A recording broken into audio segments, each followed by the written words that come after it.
Bonjour à toutes et à tous et bienvenue chez Calia Podcast. Aujourd'hui, j'ai le plaisir d'accueillir Mohamed Megarfi. Bonjour Mohamed.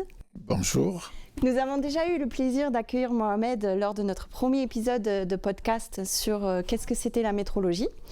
Et donc de nouveau, aujourd'hui, on l'accueille sur un sujet de la métrologie, mais plus sur l'incertitude de mesure.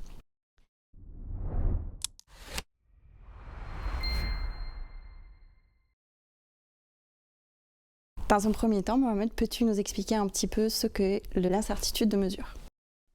Très bien. Il convient d'abord rappeler qu'une mesure est toujours obtenue par la mise en œuvre d'un processus de mesure. Et habituellement, on a tendance à décrire un processus de mesure comme étant l'association et la mise en œuvre de 5 M. Le vocabulaire international de la métrologie définit le processus de mesure comme étant un mesurage qui c'est la mise en œuvre de ces 5 M qui permet d'obtenir la valeur mesurée. Et donc, étant donné qu'on a 5 éléments, ils sont soumis à variabilité, à modification, à erreur au cours de leur mise en œuvre. Et donc tout ça va concourir à bien sûr l'existence d'un doute sur la valeur mesurée.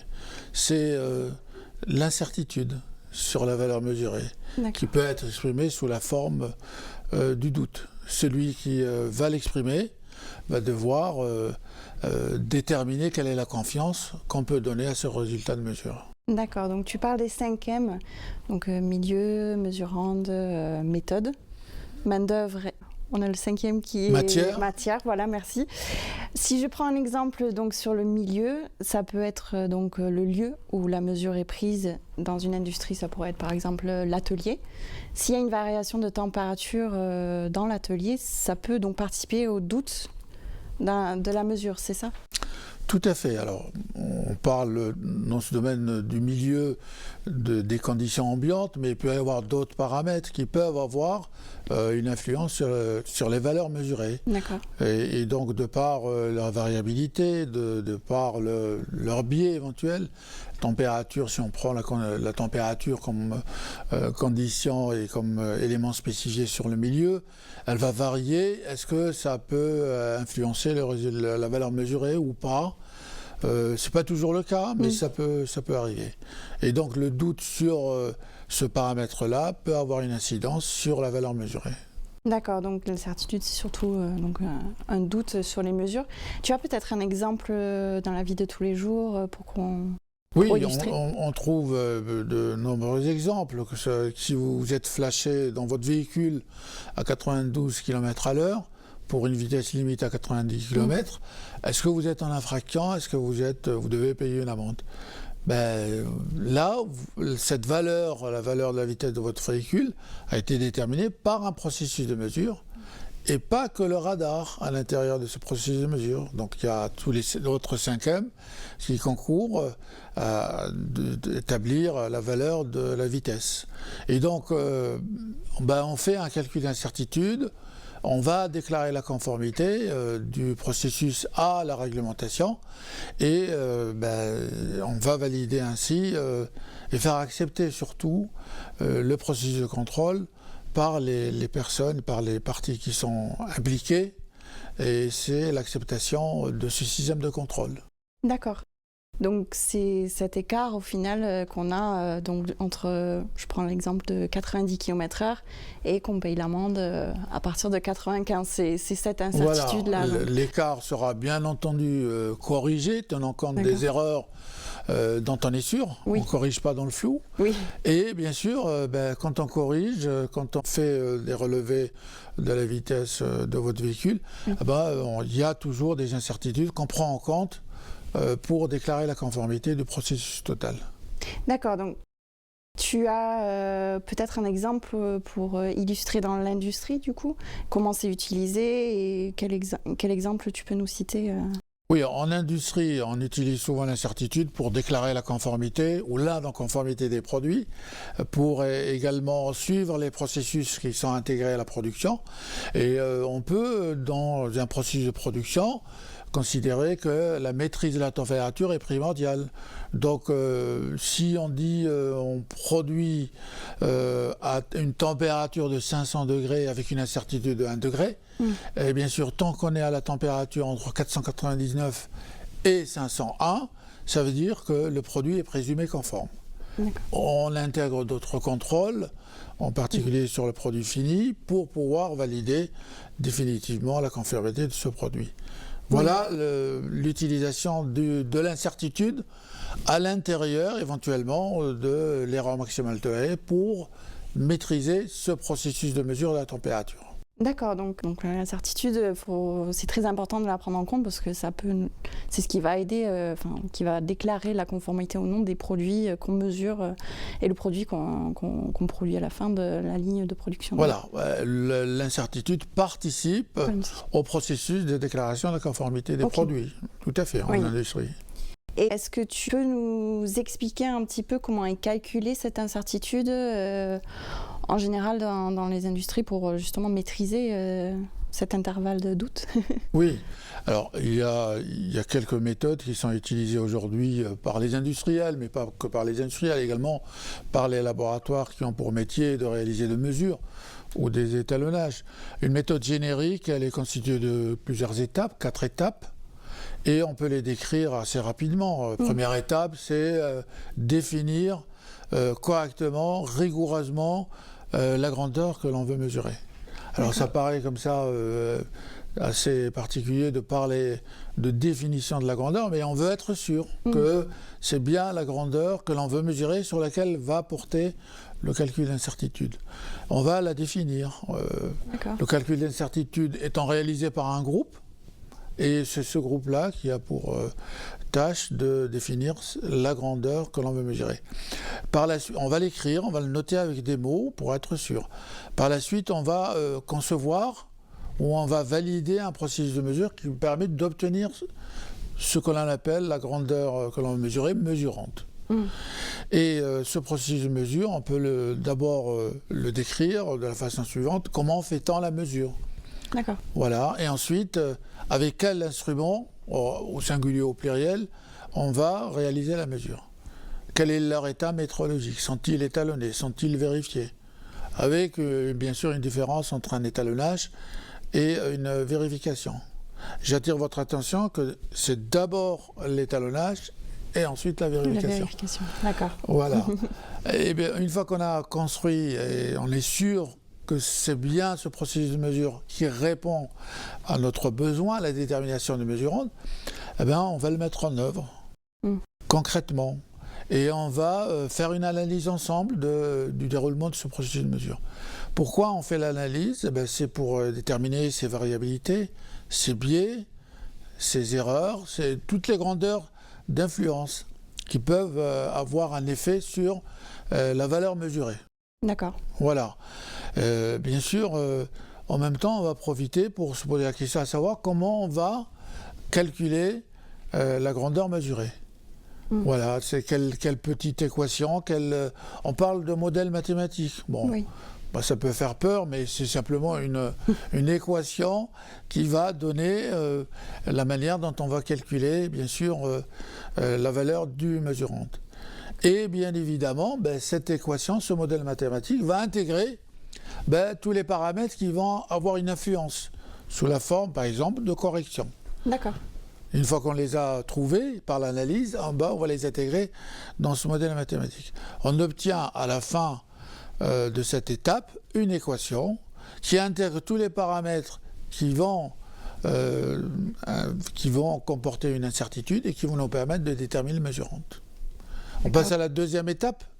Vous avez deviné que si vous avez une équation qui vous donne quelques paramètres qui sont affectés d'incertitude, il faut, à partir des observations et des mesures que vous avez réalisées, à partir de la connaissance de certaines erreurs que l'on a pu déterminer, on va calculer ces incertitudes. C'est l'étape 2.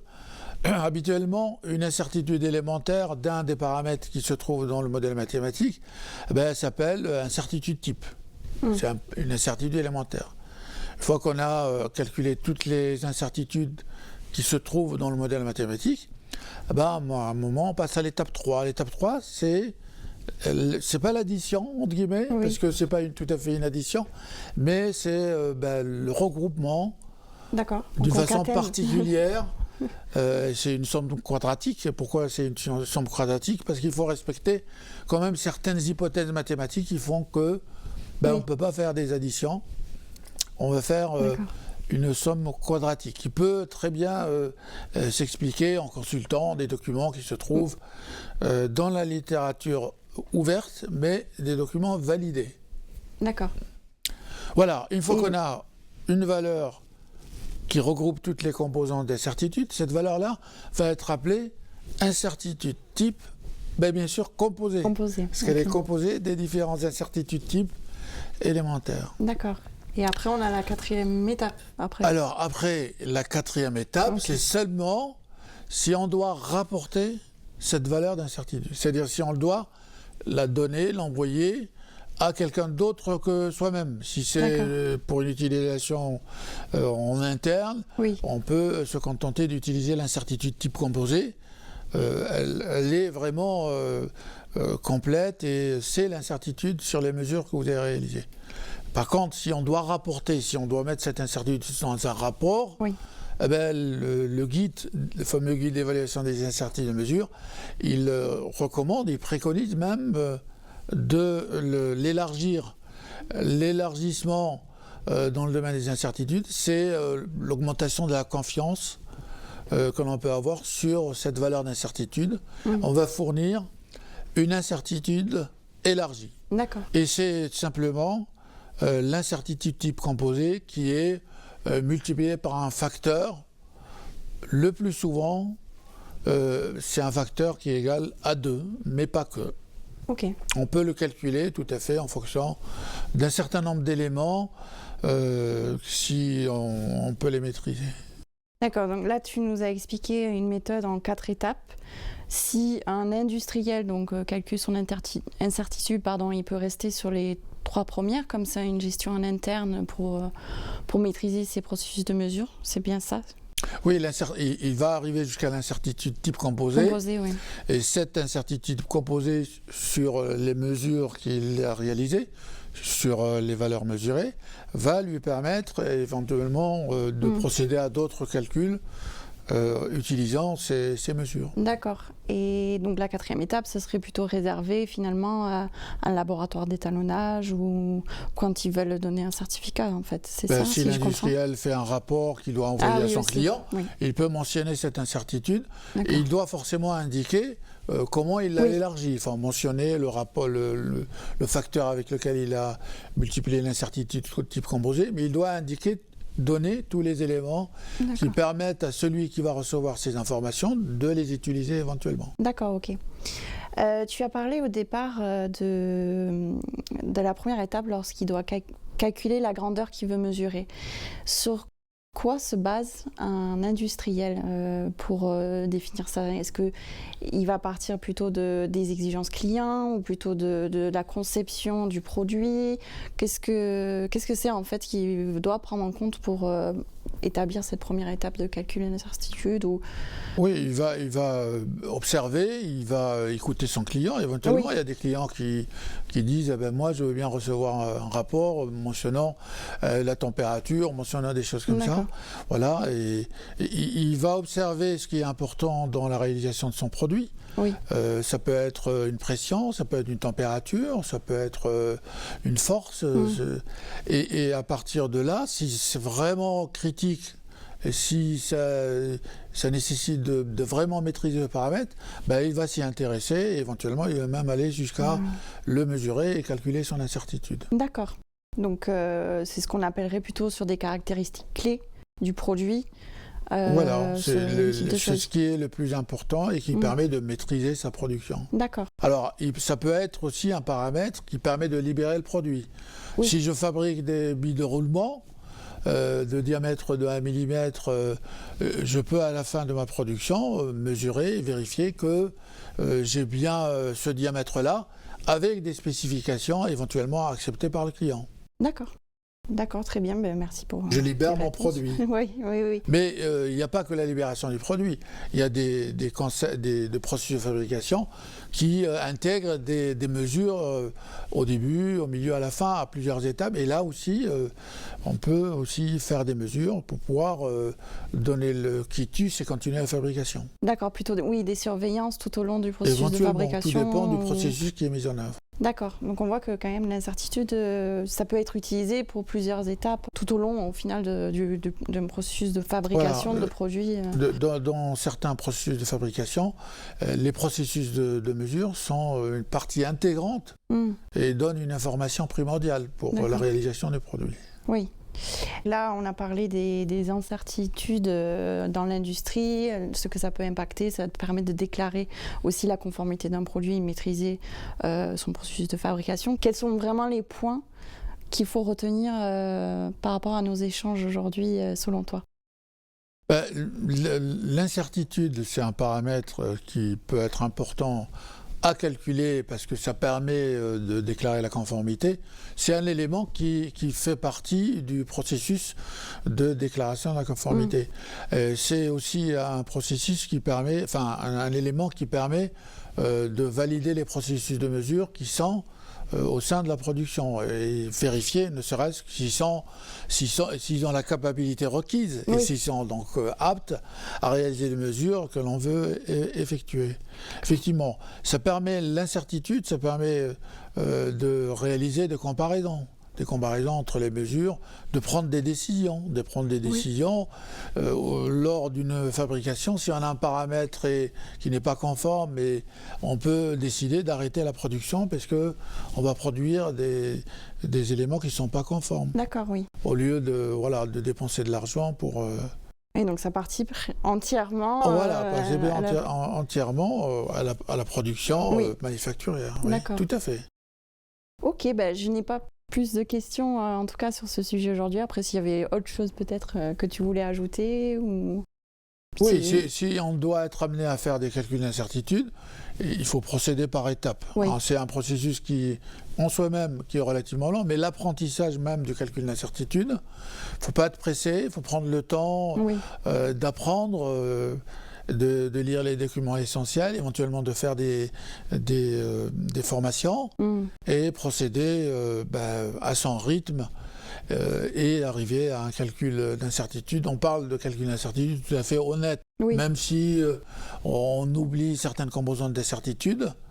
Et voilà, si on a une incertitude qui comporte 80% des composantes, c'est déjà pas mal. D'accord. Et merci beaucoup Mohamed pour tes réponses. De rien. Et j'espère te voir de nouveau sur un podcast concernant la métrologie.